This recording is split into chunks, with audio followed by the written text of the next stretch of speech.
तो I know आप सारे लोग आज काफ़ी मायूस रहोगे। मार्केट ने आज ज़ोरदार झटका दे दिया है। सेंसेक्स 1100 पॉइंट गिरा है। निफ्टी भी आज 10,800 के नीचे तक फिसला है। दोस्तों, अगर याद रहेगा 31 अगस्त को मैंने एक वीडियो बनाया था जहाँ पे मैंने बहुत ही डेयरिंग से और बहुत ही ज़्यादा कन्विक्शन से बोल दिया था कि मार्केट ने टॉप बना लिया है। अब तो मैं यहाँ से गिरता हुआ रेंज में मैं काम करूँगा, एक स्लाइडिंग रेंज में मैं काम करते जाऊँगा और ये 10,800 तक जा सकता है। तो मैं ये 31 अगस्त को मैंने ये बोला है। और अगर आपको मेरा पुराना वीडियो अगर आप मेरे YouTube चैनल पे जाकर देखोगे तो आपको वहाँ पर ये मिल जाएगा। तो खैर 11,550 11,200 ये लेवल पे मार्केट था। तो उसके बाद उसके नेक्स्ट वीक में फिर से जब 10,450 गया तो वहाँ पे मार्केट सस्टेन नहीं करेगा, ये पता था, क्योंकि मार्केट ने एक बार 10,200 दिखा दिया था। लेकिन सबका ये मानना था कि 11,000 पे एक ज़बरदस्त सपोर्ट है जो निफ्टी तोड़ेगा नहीं, क्योंकि जो ऑप्शन चेन एनालिसिस करते हैं एफएनओ वाले, उनका भी यही मानना था कि 11,000 जो है वो नहीं टूटेगा। Hello Prashant, today is very panic day, please share some research about today's fall and what is next. अभी क्या हुआ है प्रशांत कि जो इम्पोर्टेंट लेवल्स थे निफ्टी के वो सारे टूट गए हैं, और इसलिए अभी जो ट्रेडर्स हैं उन्होंने अपना डायरेक्शन बदल लिया है। इन द सेंस वो अब उल्टे साइड में खड़े हुए हैं। जो अब पहले लॉन्ग करते थे अब वो शॉर्ट करेंगे, और ये शॉर्ट कहाँ तक करेंगे तो मैं सुन रहा था एक्सपर्ट्स को, तो चंदन तपड़िया जी जिन्होंने 10,800 पहली बार प्रेडिक्ट किया था, उनका ये मानना है कि 10,600 मिल जाएगा, और जो गावा जी है उनका मानना है 10,200 मिल जाएगा। तो देखो, टेक्निकल एनालिसिस के लिए मुझे उन पे डिपेंड करना पड़ता है। तो मैं ये समझता हूँ कि 10,500 ये तो हम लोग पकड़ के ही चलते हैं कि वहाँ तक को मार्केट जाना है। 10,200 के यहाँ पे सपोर्ट बहुत ज़्यादा है, तो वो नेक्स्ट टारगेट रहेगा। लेकिन मेरे ख्याल से इतना ओवर सोल्ड मार्केट जब हो जाता है वहाँ पे एक रिट्रेसमेंट, तो वो पुल बैक रैली अब आएगी, और वो जब भी आएगी तो उसमें 11,000 जो पहले सपोर्ट बना हुआ था अब तक के लिए, वो अब एक बहुत बड़ा रेजिस्टेंस बनेगा। इसका मतलब ये नहीं है कि आपके स्टॉक्स ऊपर नहीं जाएंगे, ऐसा बिल्कुल नहीं है। स्टॉक स्पेसिफिक आइडियाज़ पे अगर आप काम करोगे तो वहाँ पे लॉन्ग साइड में भी पैसा बनते रहेगा। लेकिन जो लोग इंडेक्स पे काम करते हैं उनके लिए अब 11,000 जो पहले बहुत बड़ा सपोर्ट था वो अब रेजिस्टेंस बन जाएगा। और मार्केट में एक चीज़ हमेशा होती है कि रेजिस्टेंस को वो 2-3 बार टेस्ट करता है, और अगर थर्ड टाइम पे उसने उसको क्रॉस कर लिया तो फिर वो रेजिस्टेंस के ऊपर चला जाता है, और वहाँ पे फिर शॉर्ट कवरिंग आती है। तो हमको सबसे पहला ये देखना है कि जो 11,000 का जो अभी रेजिस्टेंस बनेगा उसको तोड़ने के लिए अक्टूबर में कितनी बार एफर्ट्स हो रहा है। अगर 1 या 2 एफर्ट्स के बाद निफ्टी ने उन्होंने अपना बुल्स ने अपना अटेम्प्ट करना छोड़ दिया, तो फिर मार्केट फिर से बेयर्स के ग्रिप में आएगा, और जो गाबा जी का टारगेट है 10,200 का, वो भी अचीव हो जाएगा।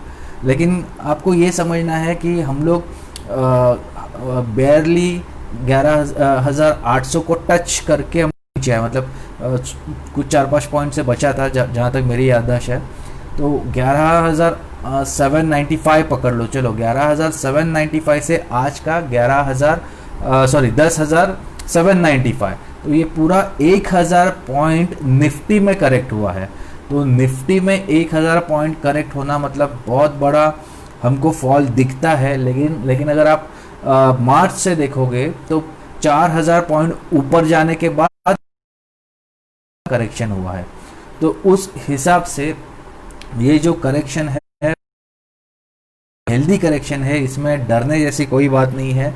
डर तो तब होता जब ये सडन फॉल होता था। ये सडन फॉल नहीं हुआ। ये जो फॉल है 11,000 के बाद जाने के बाद हमको 200-300 पॉइंट का एडिशनल फॉल फास्ट हुआ रहेगा। लेकिन 11,700-800 से लेकर जो 11,000 का फॉल था, कम से कम वहाँ पे बहुत लोगों को मौका मिला कि वो लोग अपना पोजीशन हल्का कर सकते हैं या फिर वो लोग वहाँ से एग्जिट कर सकते हैं। तो मैं समझता हूँ कि ये जो ग्लोबल बिकवाली आ रही है उसका वजह से बाकी के भी मार्केट में प्रेशर सा बन चुका है। रीज़न सबको पता है क्या है, कोविड का केसेस काफ़ी ज़्यादा बढ़ चुका है। तो वहाँ पे ब्रिटेन जैसा कंट्री में भी अभी सिस्टमेटिक लॉकडाउन की बात चल रही है। Second round of lockdown India में भी होगा, क्योंकि जहाँ पे केसेस ज़्यादा है वहाँ पे लॉकडाउन करने के लिए मोदी जी ने भी स्टेट गवर्नमेंट को बोल दिया है। तो मैं समझता हूँ ये जब लॉकडाउन फिर से शुरू होगा तो बिजनेसेस फिर से सफ़र करेंगे और इसलिए फिर से मार्केट में बिकवाली शुरू है। तो ये सबसे इम्पोर्टेंट रीज़न है मार्केट का फॉल का। और जहाँ तक पैनिक डे इसलिए रहा क्योंकि यूएस में पैनिक डे था। यूएस में जो लगातार वहाँ पे बिकवाली हो रही है, जो इलेक्शन के पहले लोग अपना जो पोजीशंस है उसको हल्का कर रहे हैं, उसका इफेक्ट यहाँ पे दिख रहा है।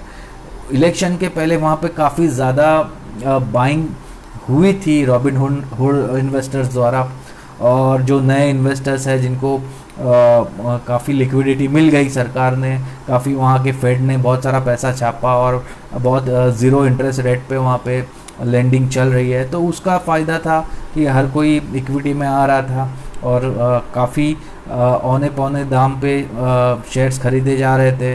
टेस्ला तो आपको पता है कितना खतरनाक वैल्यूएशन पे काम कर रहा था। तो वहाँ से तो जो बिकवाली होनी थी वो तो बहुत लाजमी थी। जो टेक स्टॉक्स है वहाँ पे, जिसको हम लोग फैंग बुलाते हैं, Facebook, Amazon, Apple, Netflix and Google, तो Alphabet, sorry A for Alphabet, तो ये जो कंपनीज़ है उसमें जो फॉल आया था वो फॉल के वजह से यहाँ पे फॉल 31 अगस्त को ही ट्रिगर हुआ था। और मैंने 31 अगस्त को ही बोल दिया था कि जो मार्केट है वो टॉप कर चुके हैं। अब ये जो 10,800 का जो लेवल उठना मुश्किल है। बहुत लोग ने 12,000 12,550 की बात की थी, लेकिन मैं अकेला था जो भीड़ में अलग से बात कर रहा था, क्योंकि मुझे ऐसा लगा था कि जो यूएस का जो अभी FIS यहाँ पे भी काम करते हैं वो मार्केट में सेलिंग करेंगे और उसके वजह से इंडियन मार्केट्स भी नीचे आएंगे। तो ये था थोड़ा मार्केट के ऊपर। हम लोग थोड़ा डीप में घुस के देखते हैं NSE पे क्या हुआ।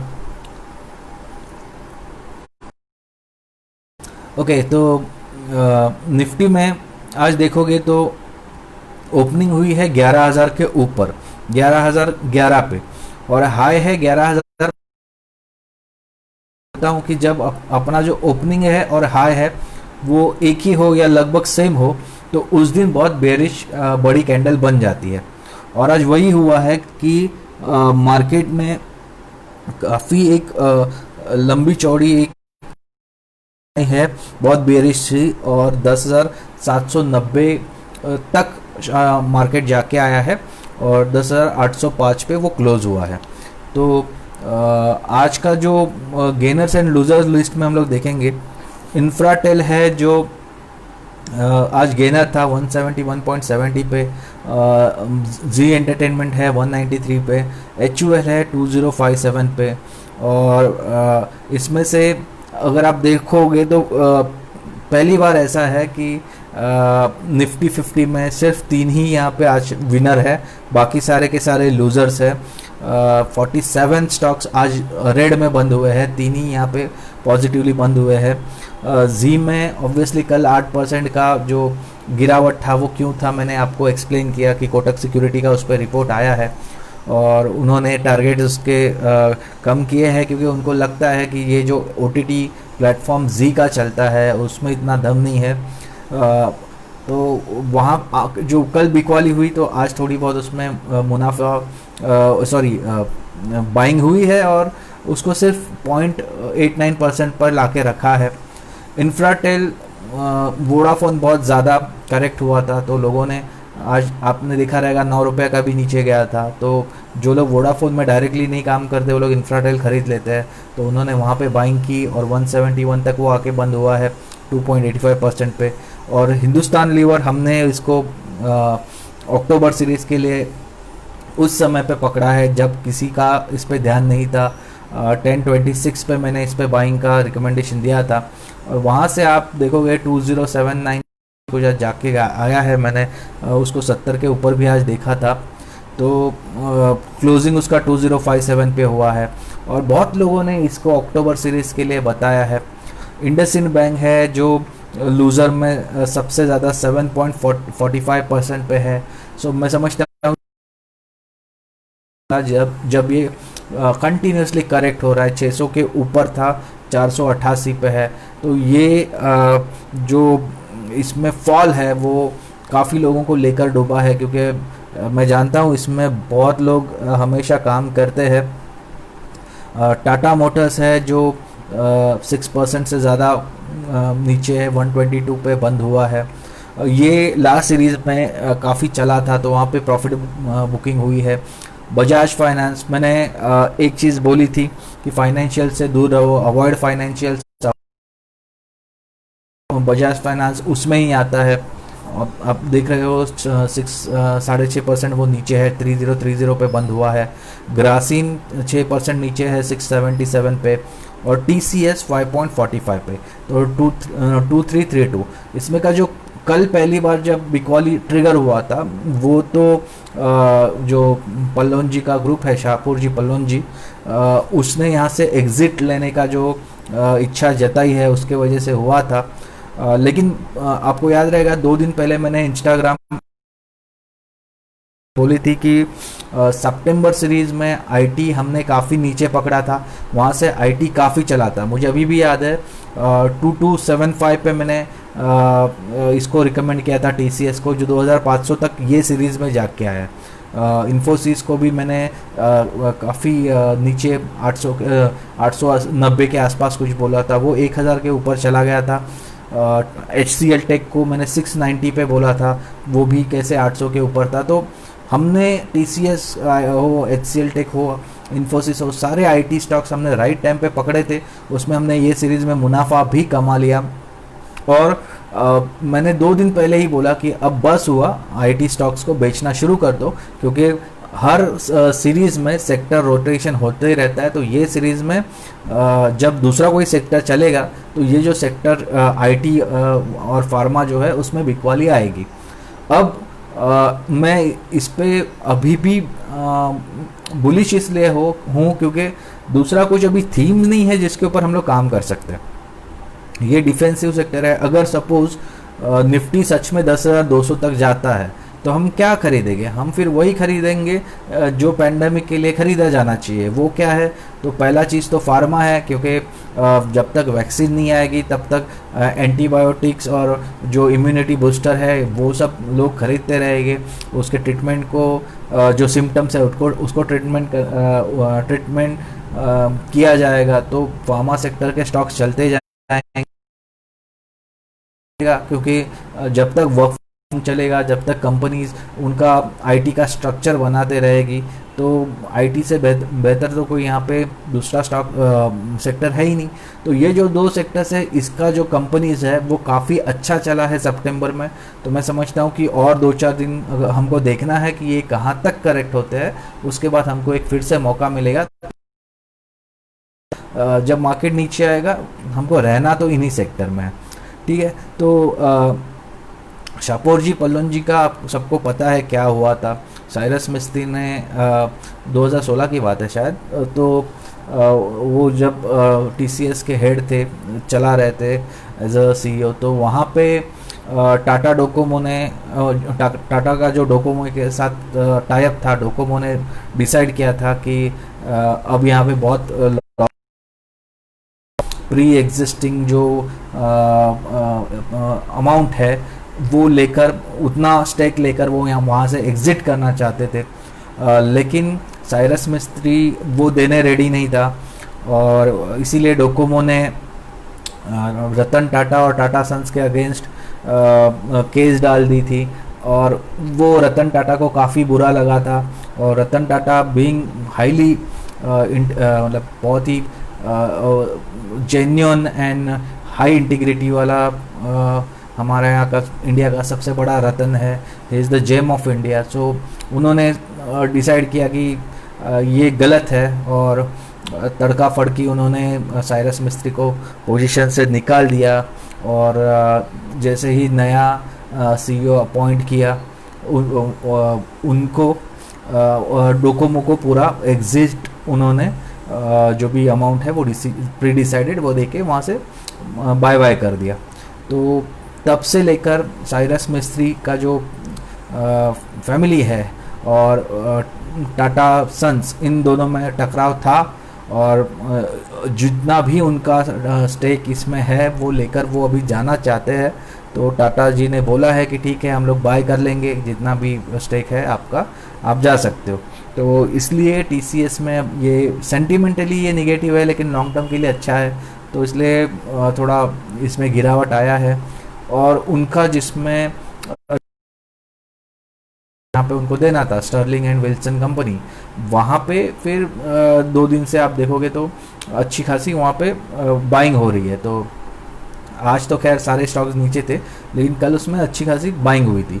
तो ये रीज़न था कि टीसीएस गिर रहा था, लोगों ने टीसीएस गिर रहा है तो साथ में टाटा ग्रुप का कौन सा कंपनी को शॉर्ट किया जाएगा ये देखा, उसमें उनको समझ में आया कि चलो मेटल को शॉर्ट कर देते हैं। तो कल से मेटल, टाटा स्टील भी शॉर्ट हो रहा था, तो टाटा केमिकल्स चल रहा था, और बाकी टाटा का ग्रुप में ज़्यादा हलचल नहीं था। तो कहने की बात यह है कि टीसीएस का जो रीज़न है, एक तो चला बहुत ज़्यादा है सितंबर सीरीज़ में, और दूसरा ये जो रिसेंट डेवलपमेंट है शाहपुर जी पल्लोन जी के साथ, उसके वजह से ये इसमें गिरावट है। तो खैर ये था आज का मार्केट अपडेट्स विद स्टॉक्स बाजीगर। दोस्तों मैं ये वीडियो ज़्यादा नहीं खींचूंगा क्योंकि कल ही मैंने 2-3 वीडियो बनाए हैं। आज क्या था कि मैं एक्सपायरी डे पे काम नहीं करता, इसलिए मैं सिर्फ भी ट्रेड नहीं कर रहा था, लेकिन आपको पता है कि मैं इन्वेस्टिंग में ज़्यादा बिलीव करता हूँ ट्रेडिंग से ज़्यादा। तो मैंने आज मेरा जो स्मॉल कैप है ऑल वेदर वाला, उसमें मैंने निफ्टी बीज को और बढ़ाया है, मतलब उसमें निफ्टी बीज है, गोल्ड बीज है, तो सारे एक अच्छा ऑल सीज़न वाला उन्होंने स्मॉल केस बना के रखा है। तो वो स्मॉल केस में मैं हर 200-300 पॉइंट के बाद निफ्टी का गिरावट के बाद मैं मेरा पोजीशन वहाँ पे और ऐड करता हूँ। तो मैंने 10,900 के आसपास 80 तक का चंदन टापड़िया का जो टारगेट था वो मैं दिमाग में पकड़ के चल रहा था, लेकिन मार्केट तो आज थोड़ी जल्दी कर दी, लेकिन ठीक है, कोई इशू नहीं है। अब जबकि इतना नीचे ये लोग फॉल बता रहे, तो और हम लोग नीचे आने के बाद उसमें काम करेंगे। Any news on future retail? नहीं प्रशांत, फ्यूचर रिटेल में अभी भी कोई न्यूज़ तो है नहीं। मैं भी ये स्टॉक लेके फंस चुका हूँ, लेकिन मैं इसमें पॉजिटिव हूँ क्योंकि जब इसका डेट डिक्लेयर होगा, जब ये FEL में आएगा, तो उस टाइम पे वो लोग अगर जिस दिन अनाउंस हुआ था उस डेट के हिसाब से अगर ये अपने को स्टॉक्स देते हैं, या अपने को अगर उस हिसाब से हमें FEL के स्टॉक्स मिलते हैं, तो हम लोग वहाँ पे अच्छा खासा प्रीमियम पे रहेंगे। तो ये हिसाब से हमको इसमें बने रहना है, क्योंकि यहाँ इसमें जो स्टोरी है वो लंबी है। रिटेल रिलायंस रिटेल में काफ़ी पैसा आते जा रहा है। पहले जैसे जियो मार्ट में पैसा आ रहा था, अब वैसे ही पैसा रिलायंस रिटेल में आ रहा है। कल ही केकेआर ने 5,500 करोड़ का इन्वेस्टमेंट किया है, और उसके पहले सिल्वर लेक ने भी किया था। तो अब तक रिलायंस रिटेल में दो बड़े बड़े इन्वेस्टमेंट आ चुके हैं, और भी इसमें काफ़ी इन्वेस्टमेंट आएंगे। तो हमको अब फ्यूचर रिटेल दिमाग से निकाल डालना है। हमको ये समझ के रखना है कि हम लोग रिलायंस के कंपनी में अब इन्वेस्टेड है। रिलायंस ने एक्वायर किए हुए कंपनी में हम लोग काम करने वाले हैं, क्योंकि रिलायंस ने तो किशोर बियानी को भी रिटेल सेक्टर से अब बाहर निकाल दिया है। उनके साथ जो कॉन्ट्रैक्ट साइन हुआ है उसमें बोला गया है कि किशोर अंबानी एक स्पेसिफिक टाइम के लिए फिर से रिटेल का कोई बिजनेस नहीं चलाएंगे। तो मैं समझता हूँ कि रिलायंस रिटेल का स्टोरी काफ़ी बड़ा है, तो उसका फ़ायदा फ्यूचर रिटेल को भी होगा। बिग बाज़ार सबसे बड़ी स्टोरी है, क्योंकि आप समझ लो जो बिल्स है किसान के, जो किसान का अभी प्रोटेस्ट चल रहा है, फार्मर बिल्स, वो जो सारा है, जो कॉरपोरेट्स है जैसा बिग बाजार, रिलायंस रिटेलर्स है, उसको मैक्सिमम अब फ़ायदा मिलेगा उसका, क्योंकि जो ऑर्गेनाइज्ड रिटेल प्लेयर्स है उनको अब फार्मर से कॉन्ट्रैक्ट करके उनका जो प्रोड्यूस है वो प्री डिसाइडेड प्राइस पे खरीदने का उनको अभी एक ये मिल गया है, परमिशन मिल गया है इन बिल्स के द्वारा। और एपीएम अभी धीरे धीरे ख़त्म किया जाएगा, क्योंकि एपीएमसी में जो पुराना स्ट्रक्चर है जहाँ पे मिडलमैन थे, जहाँ पे टैक्सेस भरना पड़ता था, सेस भरना पड़ता था, तो वो सबको बाजू में हटा के अब ये बड़े बड़े जो रिटेल कंपनीज़ है उनका ही बोलबाला होने वाला है। और ऑल इंडिया लेवल पे ये लोग अमेज़ॉन पेंट्री को ये लोग बीट करने का हिसाब से ये लोग निकले हैं। और अगर वॉलमार्ट जैसा और कोई यहाँ पे आ जाता है तो ये जो रिटेल की जो स्टोरी है वो इंडिया की सबसे बड़ी, सबसे बेहतरीन स्टोरी होने वाली है। इसलिए मैं समझता हूँ कि जब तक हमारा इन्वेस्टमेंट है उसको आप अभी लेकर भूल जाना ज़्यादा बेहतरीन है, तब जाके हमको इसका फ़ायदा मिलेगा। स्टॉक्स को सेल करके लॉसेस उठाने में कोई मतलब नहीं बनता, बिकॉज ये जो स्टोरी है ये अब बहुत बड़ी स्टोरी है इंडिया की, और उसमें हमको वैसे भी बने रहने में समझदारी है। उसके बाद जीएमएम की बात कर लेते हैं, क्योंकि बहुत लोग जीएमएम फॉडलर में फंसे हुए हैं। मेरे भी उसमें रह गए हैं। तो मैं सौरभ मुखर्जी का बात सुन रहा था, तो उनका जो मार्सेलस कुछ तो है, फंडिंग हाउस है, फंड मैनेजर है वो खुद, मुझे पहले इतना सब पता नहीं था। मैं उनका कॉफ़ी कैन इन्वेस्टिंग पढ़ चुका हूँ, उनका इंटरव्यू देख चुका हूँ, but he is a fund manager, वो इतना मैंने गौर नहीं किया था। तो खैर उनका सबसे ज़्यादा इन्वेस्टमेंट है जीएमएम में, और 1000 के लेवल से वो उसमें इन्वेस्ट करते जा रहा है। उनका कल का मैं जी बिज़नेस देखता नहीं, क्योंकि वहाँ पे वो लोग बहुत पेनी स्टॉक्स पे भी बात करते हैं। मैं सिर्फ CNBC आवाज़ देखता हूँ, जहाँ पे सेफर स्टॉक्स जिसमें लिक्विडिटी है उस पर बात होता है।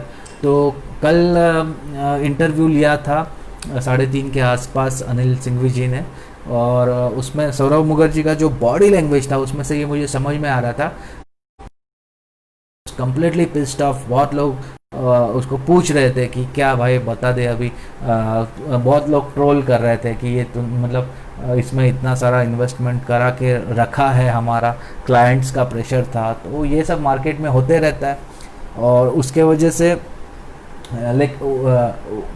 उसने सिर्फ एक ही बात बोली है सौरभ मुखर्जी ने कि देखो हम लोग इस पे बुलिश है, हमको ये पता है कि ये जो फ्रेंचाइजी है इसका काफ़ी अच्छा है। इंडिया का पहला ऐसा कंपनी है जिसने अपने पेरेंट कंपनी में 80% तक का स्टेक खरीदा है, और जो इसकी जो प्रमोटर फैमिली है वो ज़्यादा यहाँ पे स्टेक बेच नहीं रही है, सिर्फ 25% बेच रही है। और यहाँ पे जो बिकवाली OFS में होने वाली है वो PE इक्विटी है। तो PE इक्विटी का तो काम ही होता है कि स्टॉक्स सस्ते दाम पे खरीदना और महंगे दाम पे बेचना। इसलिए आपको ये जो OFS 35% नीचे आया, उस पे इतना आपको डरने की बात नहीं है, क्योंकि ज़बरदस्त रिटर्न दे चुका है। 2008 में 80 रुपया पे था, वहाँ से 8,500% रिटर्न दिया है। 6,000 के ऊपर ये चल रहा था हाल ही में, और वहाँ से वो बहुत सारा करेक्ट हुआ। तो वो करेक्ट होने के बाद जब 5,200-300 पे था, तब मैंने ये सोच के उसको ख़रीदा था, चलो बॉटम फिशिंग करते, 5,800 तक तो जाएगा तब बेच देंगे। लेकिन अचानक से ओवरनाइट ये OFS का न्यूज़ आ गया और उसमें मैं फंस गया। तो कहने की बात यह है कि मानना है कि जो अब OFS का जो नॉन रिटेल का पार्टिसिपेशन था वो अच्छा था, बड़े बड़े अब घुसे हैं, अच्छे इंस्टीट्यूशनल इन्वेस्टर्स ने OFS में इंटरेस्ट दिखाया, और रिटेल का इतना खास पार्टिसिपेशन नहीं था, लेकिन नॉन रिटेल में अच्छा पार्टिसिपेशन था। तो इसका मतलब ये है कि जो स्टोरी है इसकी वो लॉन्ग टर्म की है, और इसमें आपको बने रहना है। तो ये सौरभ मुखर्जी का बात है।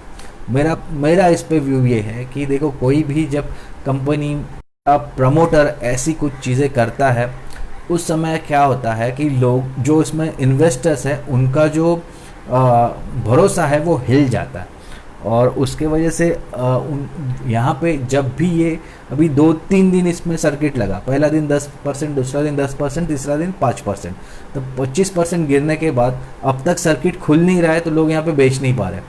जैसा ही सर्किट इस पर खुलेगा तो लोग उसमें बड़ा बड़ा लॉसेस लेके निकल जाएंगे, क्योंकि उनको और करना है। 80 रुपए की कंपनी अगर 18 साल में 6,500 के आसपास थी, तो ऑब्वियसली वो नीचे उसका डाउन साइड भी बहुत ज़्यादा हो सकता है। और सौरभ मुखर्जी ने खुद बताया कि हमने 1,000 के आसपास से उसको खरीदना शुरू किया। लोगों को अब डर ये है कि जो कंपनी का जो वैल्यूएशन है, क्या वो गलत था, क्या ये बहुत ज़्यादा ये एक्सपेंसिव हमको मिल रही थी, क्या 3,500 जिस पे प्रमोटर ने OFS क्या है वो रीजनेबल वैल्यूएशन है। तो एग्जैक्टली ऐसा क्या कौन सा लेवल है जिस पे ये जाके रुकेगा। तो लोगों को ये डर है कि ये स्टॉक जो गिर रहा है उसकी गिरावट कहाँ पे थमेगी। तो अगर ये गिरावट 3,500 के भी नीचे जारी रहेगी, 3,000 तक, 2,500 तक अगर ये स्टॉक जाता है, तो मैं समझता हूँ यहाँ पे नुकसान सिर्फ जो इन्वेस्टर्स इसमें निकल गए पैनिक में उनका होगा। क्योंकि देखो, कोई भी जब ऐसी स्टोरी होती है, जब अच्छा स्टॉक होता है, जो बड़े इन्वेस्टर्स होते हैं, फंड मैनेजर्स होते हैं, उनका काम ही ये होता है कि छोटे छोटे जो वीक हैंड्स जिसको बोलते हैं रिटेल इन्वेस्टर्स, उनको यहाँ से हटा देना और वो जो बेहतरीन स्टॉक है वो अपने हाथ में ले लेना।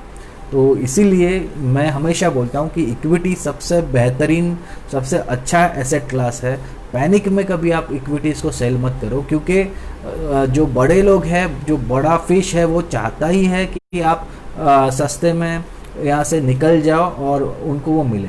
इट्स लाइक लैंड, जो आप देखोगे जो पहले आदिवासी लोगों के और जो फॉरेस्ट में वगैरह अच्छे खुद के लैंड्स वगैरह रहते थे, जैसे लोक संख्या बढ़ती गई तो बड़े बड़े बिल्डर्स थे, उनको डरा डरा के बहुत औने पौने दाम पे वो लोग लैंड सस्ते में लैंड खरीद लेते हैं, और फिर उसको डेवलप करके उसके वहाँ पे अच्छा खासा बिल्डिंग्स बना के उसको बड़े दाम पे बेच देते हैं।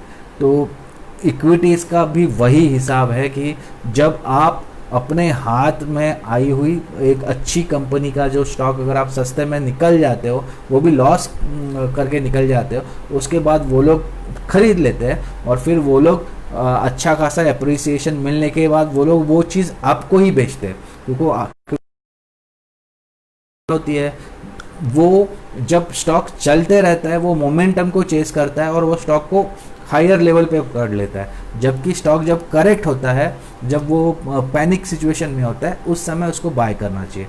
तो मैं समझता हूँ कि GMM फॉडलर में भी यही होने वाला है। यहाँ पे नीचे के दाम पे खरीदने की हिम्मत तो सिर्फ एफआईआईज लोग ही कर सकते हैं, जो इंस्टीट्यूशनल इन्वेस्टर्स है वो लोग ही करेंगे। और पहले एफआईआईज आएंगे, बाद में डीआईआईज आएंगे, उसके बाद जब स्टॉक काफ़ी ऊपर चला जाएगा फिर से उसके बाद रिटेल इन्वेस्टर खरीदेंगे। तो ये चीज़ होने वाली है। तो मेरा ये जीएमएम फॉडलर पे व्यू है।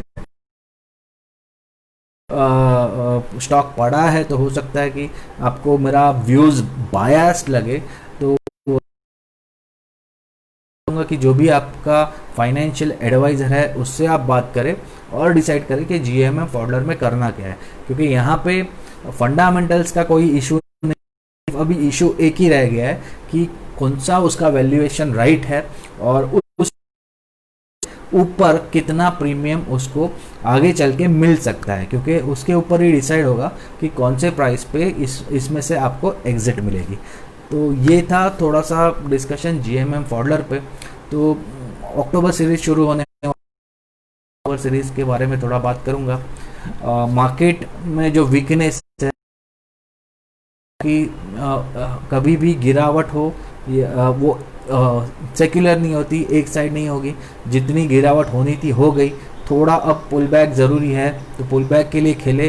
पुल बैक में अगर आपको कुछ चांस मिले स्टॉक्स में से हल्का होने का, पोजीशन हल्की करने का या निकलने का, वो निकल जाए, क्योंकि जो मेन डायरेक्शन है वो नीचे की डायरेक्शन में है अभी। तो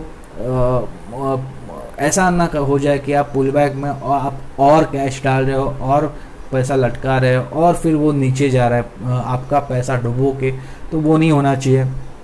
मेरा तो खैर जब 11,700-800 पे मार्केट चल रहा था उस समय मैंने मेरे 2-3 जो इन्वेस्टर है उनका सारा मैंने पोर्टफोलियो खाली कर दिया था, और मेरे ख्याल से 10,300 के आसपास से 11,300 के आसपास से मैंने बाइंग करनी शुरू की थी।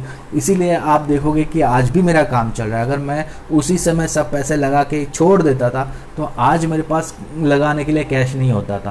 तो लगभग 30% तक मैंने तभी लगाया था कैश, और अभी भी मेरे पास कैश है उनका, जो मैं फिर से अभी इस गिरावट पे लगाऊंगा। तो मार्केट में इम्पॉर्टेंट चीज़ ये है कि टाइम टू टाइम आप अपना प्रॉफिट बुक करते जाओ अगर आपको यहाँ पे ट्रेडिंग करनी है। जो लॉन्ग टर्म इन्वेस्टर है वो तो चलो पैसा लगा के भूल सकते हैं, लेकिन जो लोग शॉर्ट टर्म इन्वेस्टर्स है उनको ये चीज़ हमेशा याद रखनी है कि जहाँ जहाँ पे आपको प्रॉफिट मिलता है वहाँ पे आपको बुक कर लेना चाहिए। और यही नोट पे मैं अक्टूबर की बात करता हूँ कि अक्टूबर में पहला तो चीज़ ये है कि फेस्टिवल शुरू हो जाएगा। मेरे ख्याल से 18-19 तारीख से कुछ नवरात्रि शुरू हो रही है, बाद में उसका वो ख़त्म होते ही दसरा आ जाएगा। तो उसके बाद आप देखोगे तो दिवाली नेक्स्ट मंथ में आएगी, नवंबर में आएगी। तो ये जो अक्टूबर सीरीज़ है वो फेस्टिवल सीरीज़ है। तो फेस्टिवल का माहौल ये पैंडेमिक में ज़्यादा आपको दिखाई देगा, क्योंकि लोग नेगेटिविटी से परेशान हैं। तो वो चाहते हैं कि इन फेस्टिवल को अच्छे से सेलिब्रेट करें।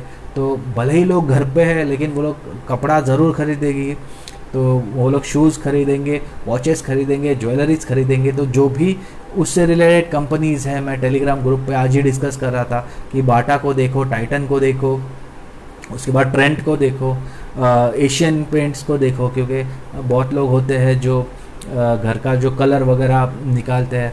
अब ऐसा हुआ है कि जो घर पे ब्रेड अर्नर है, फिर वो मेल भी हो सकता है, फीमेल भी हो सकता है, तो वो अभी वर्क फ्रॉम होम कर रही है। तो उनको दिख रहा है कि घर में क्या क्या प्रॉब्लम्स है। तो इलेक्ट्रिसिटी के वो लोग काम कर रहे हैं। हेवेल्स देखो, वोल्टास देखो, वो लोग कलर के काम कर रहे हैं। एशियन पेंट्स देखो, बर्जर देखो। तो ये फंडामेंटल चीज़ें हैं।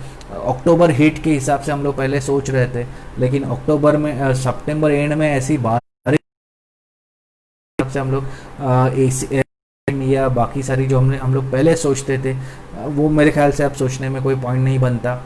और एक चीज़ है, दसरा आने से पहले आप देखोगे कि नवरात्रि के पहले ये वेंकीज ऊपर लेके जाएंगे, और जैसे ही नवरात्रि का 1-2 दिन पहले वो लोग उसको क्रैश करा देंगे, क्योंकि एग्स का, चिकन का कंजम्पशन ज़ीरो रहता है ऑलमोस्ट। मतलब सिर्फ वो लोग ही खाते हैं जिनको अलाउ मतलब चलता है, बाकी लोग देवी जब आती है, वो लोग देवी हो गणपति हो उस टाइम पे, वो टाइम पे ये सब कंजम्पशन नहीं होता। तो वेंकीज़ है जो अब से लेकर नवरात्र का कुछ दिन तक वो चलेगा। तो ऐसी कुछ थीम्स को आप पकड़ के चलो। एफएमसीजी इस थीम के बारे में मैं काफ़ी डिटेल में बताया, और एचयूएल मैंने उसी हिसाब से पकड़ा भी था। तो एचयूएल आप देख सकते हो। उसके बाद डाबर सेकंड बेस्ट अब तक रहा है, क्योंकि डाबर का जो च्यवनप्राश है, डाबर का जो मैंने खुद डाबर का हनी ला के रखा है घर पे, डाबर, क्योंकि जो इम्यूनिटी बढ़ाने का जो एक्सरसाइज चल रहा है उसमें ये, और हम लोग घर पे ज़्यादा रह रहे हैं, हमारा एक्टिविटीज़ कम हो चुका है, इसलिए कम से कम हमको इम्यूनिटी के लिए ये सारी चीज़ें अब लेनी पड़ रही है। तो इन सारे चीज़ों पे हमको नज़र रखना है अक्टूबर सीरीज़ में, तब जाके हमारा यहाँ पे कुछ पैसा बनेगा। और इसी नोट पे मैं आज का वीडियो ख़त्म करता हूँ। Thank you for watching this. And Prashant guys, जाने से पहले मैं एक चीज़ यहाँ पे ज़रूर बोलूँगा कि मार्केट काफ़ी जब करेक्ट होता है तो वो मौका होता है लॉन्ग टर्म इन्वेस्टर्स को पोर्टफोलियो बनाने के लिए। और जिनका भी अब तक मार्केट में एंट्री नहीं हुआ है, जिनके पास पैसा पड़ा है जो बैंक में, वो लोग मार्केट में आ सकते हैं। लेकिन सही स्टॉक्स में, क्वालिटी स्टॉक्स में वहाँ पे इन्वेस्ट करोगे तो आपको अच्छा लॉन्ग टर्म में रिटर्न मिलेगा। और आपका कोई भी अगर फाइनेंशियल एडवाइज़र हो उसको पूछ के ही काम कीजिए, क्योंकि अल्टीमेटली यहाँ पे लॉन्ग टर्म में कौन सी कंपनी चलने वाली है उसके लिए थोड़ा एनालिसिस करना ज़्यादा इम्पोर्टेंट होता है। और मैं सेबी रजिस्टर्ड एडवाइज़र तो हूँ नहीं, लेकिन मैं भी एनएससी का सर्टिफाइड इन्वेस्टमेंट एनालिसिस प्रोफेशनल हूँ। तो अगर आपको कुछ क्वेरीज़ हो कोई स्टॉक्स पे, वो आप मुझसे पूछ सकते हो। जब हम लोग ट्रेडिंग करते हैं तो ट्रेडिंग का जो बेट्स होता है वो कम्प्लीटली अलग होता है। उसमें चांसेस बहुत बार ऐसे हो जाते हैं कि हम लोग न्यूज़ बेस्ड किसी कंपनी में पोजीशन लेते हैं, या फिर टेक्निकल बेस्ड हम लोग पोजीशन में काम करते हैं और वो स्टॉक अटक जाता है। लेकिन फंडामेंटल का जो बेट्स होता है वो कम्प्लीटली अलग होता है। It's all together a different ball game. वो काफ़ी लंबा 25-30 साल का होराइज़न के हिसाब से हमको स्टॉक्स को हमको स्टडी करना पड़ता है। इसलिए मैं समझता हूँ कि दो पोर्टफोलियोज़ अलग बनाए, ट्रेडिंग के लिए अलग और इन्वेस्टमेंट के लिए अलग। और मेरा टेलीग्राम चैनल पे आपको इन दोनों तरीके के स्टॉक्स पे हमेशा डिस्कशन होते हुए दिखेगा। अगर आपने मेरा टेलीग्राम चैनल ज्वाइन नहीं किया है तो मैं यूट्यूब का हर वीडियो के नीचे वो लिंक ज़रूर देता हूँ। और स्मॉल केसेस को आप एक्सप्लोर करें, क्योंकि उसमें कुछ स्मॉल केसेस अच्छे हैं जो आपको ओवरऑल डिफरेंट एसेट्स का एक्सपोजर देते हैं, या फिर ओवरऑल निफ्टी का जो निफ्टी 20 होता है, बैंक का 20 होता है, उसमें आपको डायरेक्ट इन्वेस्ट करने का एक वहाँ पे अच्छा मौका मिलता है। और last but not the least, tips पे काम ना करें। मैं मेरे टेलीग्राम चैनल पे भी सिर्फ स्टॉक्स का डिस्कशन करता हूँ और बताता हूँ कि कौन से स्टॉक्स ऊपर जा सकते हैं, नीचे जा सकते हैं। वहाँ पे कोई अब मैं लेवल्स नहीं देता, कोई स्टॉप लॉस नहीं देता। और मेरा कोशिश यही होता है कि ज़्यादा से ज़्यादा पोजिशनल आइडियाज़ डिस्कस करूँ, ताकि लोगों को आदत ना लगे कि वो लोग टिप्स पे काम करें और उसमें फंस जाए। और देखो 10 में से 7 अगर सही जा रही है और 3 गलत जा रही है, तो मोस्ट ऑफ द टाइम ऐसे होता है कि जो लोग 7 में से कोई स्टॉक पे काम करे वो लोग अप्रिशिएट करते हैं, और जो 3 जो गलत जाते हैं उसमें से अगर किसी ने काम कर लिया तो फिर गाली खानी पड़ती है। तो मैं फिर ग्रुप है वो सिर्फ एजुकेशनल पर्पस के लिए है। यहाँ पे मैं हमेशा एक डिस्क्लेमर देता हूँ कि मैं आपके प्रॉफिट या लॉसेस का भागीदार नहीं हूँ। आपको जो भी ट्रेडिंग जो भी काम करना है वो आपके फाइनेंशियल एडवाइज़र से बात करके ही करिए। ठीक है गाइस, सो ये था आज का मार्केट अपडेट्स विद स्टॉक बाजीगर। अगर आपको मेरा चैनल पसंद आता है तो आप मुझे सब्सक्राइब करो और ऐसे ही बने रहो। Thank you very much.